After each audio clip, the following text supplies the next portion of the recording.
our standard of living. It's all very clear. Look up the Cloward and Piven strategy. This is all a matter of fact. I'm just not making stuff up here, okay? I'm stating the way it is. This is a fact. So Trump is absolutely right. He's right about tariffs. He's right about shaking it up. We need to bail America out. We need to be out of debt. We need to get back in the black. We need our problems fixed, not maintained.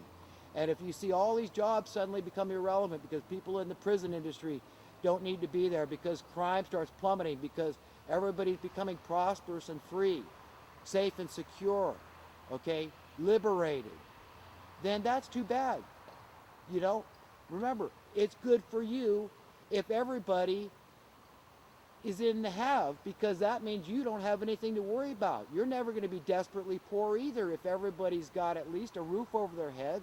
And a lot of people are satisfied with very little, but they do want security. And part of having security is knowing that you're going to have food and water and shelter, the most fundamental part about security. And so finding happiness and the tie into our Constitution is all involved here. We have a right, no, we have a duty to pursue happiness any way we believe. And fundamentally, we all believe certain things that are in common, that we need to be secure in our effects. We need the Fourth Amendment. We need our privacy. We need all these things. We want these things. We crave them naturally. If God isn't being a peeping Tom, I sure as hell don't need the government being a peeping Tom. And on and on and on. One problem after another. All these people doing their jobs because they need a paycheck.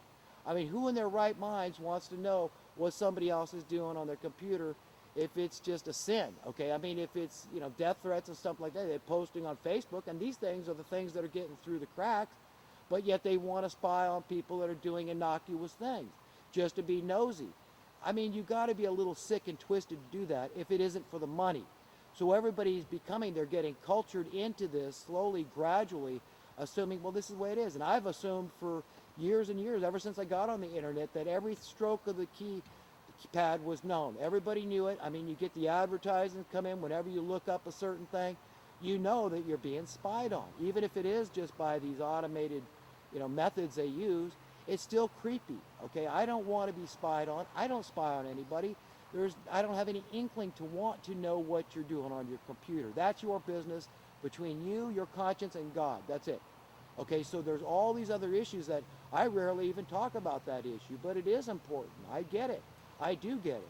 And we've all got to get it. We've all got to understand that all these, you know, the minutia, the small, tedious issues that we have, which seem overwhelming because they're just this issue, that issue. Like I've pointed out so many times, I started listing them. The laundry list of social ills that we have would dissipate, would go away, all of them. So you don't worry about being laid off your job in the financial services industry.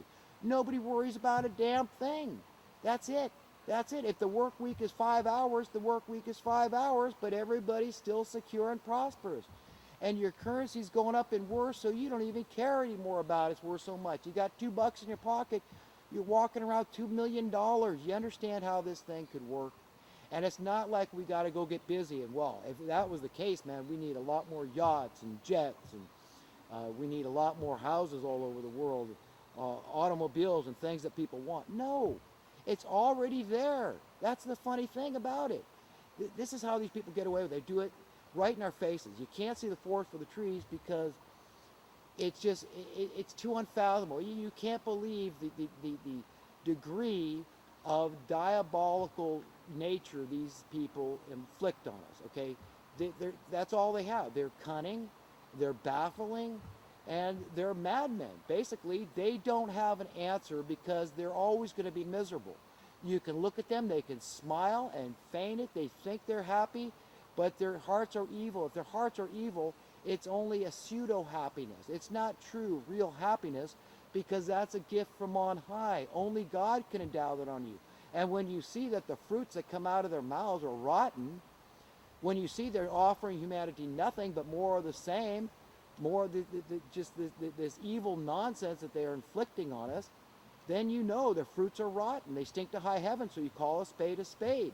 And you say, no, you're evil, you're going to hell. I don't care how much you smile.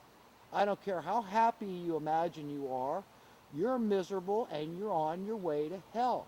Then you won't be around decent, upright people to oppress anymore, to play your shenanigans with. Then you're going to be dependent on all those other rotten people that are just like you with their rotten fruits. You're going to be stuck in hell. Imagine how horrible that would be. So it's so imperative that all of us get this thing. That when it says in the Bible that, that God, the things that are highly valued among men are often, these are despised in the sight of God. Detested, I think is the term. That the things that are highly valued among men are detestable in the sight of God. We know this is true. Going back to the teachings of King Solomon, when King Solomon pointed out that, this curse of money and how people that are too young and they come into riches and how it screws up their mind and it hurts their soul. How we know that, he said that, money is the answer for everything, to everything, something like that. And it's true. So, looking at it practically, he's right. He didn't condone it. He's just stating a fact. And it's the same thing we got going on today. So we've got to see clearly what's going on here and what needs to be done.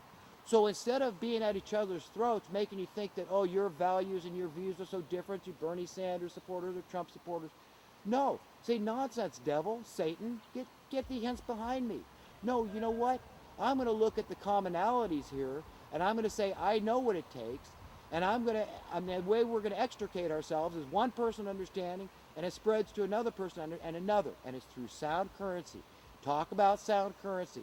It involves checks and balances, and who oversees those checks and balances?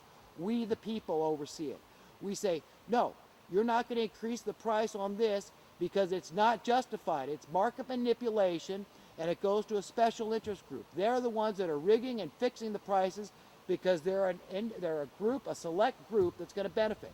We've got socialism for these select groups, these criminals that are causing all the problems, and then we got crony capitalism for everybody else, where it just becomes more and more hopeless that you're ever going to get ahead. And in order to get ahead, you've got to be prosperous. You've got to at least be a homeowner, okay? And that's gone by the wayside, folks, and that's what's coming to the rest of California. So where I say California should, right now, we should stop all immigration, don't allow anybody to move here, I don't care how much money they have or anything else. We're going to fix our own damn problems. We're going to bind up our own damn wounds. So if that sounds bigoted, I'm sorry, but I'm not bigoted, okay? And I am altruistic. I am benevolent. I care about the least of men. And they're in California, native California, dying out on the streets. Don't worry about why, if they're on drugs or alcohol, or they're brain damage, or they're insane, or they're veterans. Whatever excuse you might have, it's not going to fly in the face of answering your Creator. Mono and mono, one-on-one.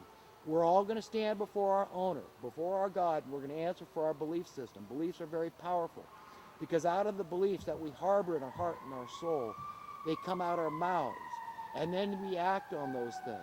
And then we web this twisted weave, a twisted web of deceit and lies, and we're born masters of self-deceit.